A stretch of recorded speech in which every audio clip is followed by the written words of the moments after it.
হজ পালন করতে গিয়ে কেউ যদি মৃত্যুবরণ করে তাদের জানাজা এবং কবর কিভাবে দেওয়া হয় এটা কি আপনাদের জানা আছে? প্রতি বছর বাংলাদেশ থেকে লাখ লাখ মানুষ হজ পালন করতে গিয়ে মারা যায়। তবে মৃত্যুর পর কি তাদের সেখানেই দাফন করা হয় নাকি দেশে পাঠিয়ে দেওয়া হয়? এমন অনেক ধরনের প্রশ্ন আমাদের মাথায় এসে থাকে। বর্তমান লোক সমাজে একটি কথা প্রচলন রয়েছে, হজ করতে গিয়ে কেউ যদি প্রাণ হারায় সে মক্কার মাটি পেল। এটিকে অনেকে সৌভাগ্যের বিষয়গুলো মনে করেন। তবে এটি কি সত্যি সৌভাগ্যের বিষয় এবং ইসলামী শরীয়ত এ বিষয়ে কি বলছে?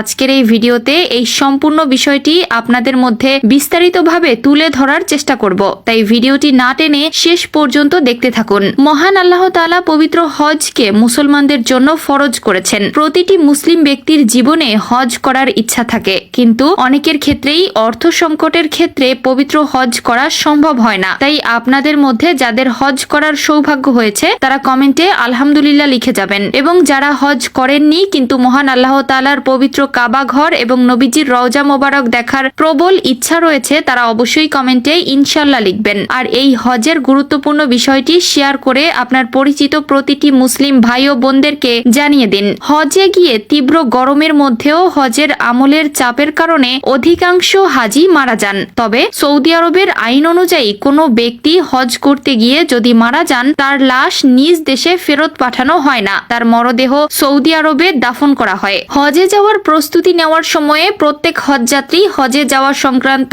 আবেদনপত্র পূরণ ও স্বাক্ষর করে থাকেন। ওই আবেদনপত্রে তারা অঙ্গীকার করেন বা সম্মতি দেন যদি সৌদি আরবের ভূমি বা আকাশে তার মৃত্যু হয় তবে সৌদি আরবে তাকে দাফন করা হবে। পরিবার পরিজনের কোনো আপত্তি গ্রহণ করা হবে না। মক্কা, মিনা ও মুজদালিফায় অবস্থানরত কোনো হজযাত্রী মারা গেলে তার জানাজা মসজিদুল হারামে হয়। মদিনায় মারা গেলে তার নামাজের জানাজা হয় মসজিদে নববীতে। কেউ জেদ্দায় মারা গেলে জানাজা হয় জেদ্দায়। মরদেহের গোসল করানো হয়, কাফন পরানো হয়, জানাজা পড়ানো হয় ও দাফন করা সহ যাবতীয় কাজ নির্দিষ্ট বিভাগ করে থাকে। জান্নাতুল মুআল্লা মসজিদুল হারামের পূর্ব দিকে অবস্থিত মক্কা শরীফের একটি বিখ্যাত কবরস্থান। এই কবরস্থানে মূলত মৃত হাজিদেরকে কবর দেওয়া হয়। এখানে অনেক সাহাবীর কবর আছে নবী করিম সাল্লাল্লাহু আলাইহি ওয়াসাল্লামের স্ত্রীদের কবর। হজ করতে গিয়ে কেউ যদি মারা যায় সে মক্কার মাটি পেল, এটাকে বেশ সৌভাগ্যের বিষয়ও মনে করা হয়। কিন্তু ইসলামী শরীয়তে এমন কথা ও বিশ্বাসের বিশেষ কোনো মর্যাদা নেই। তবে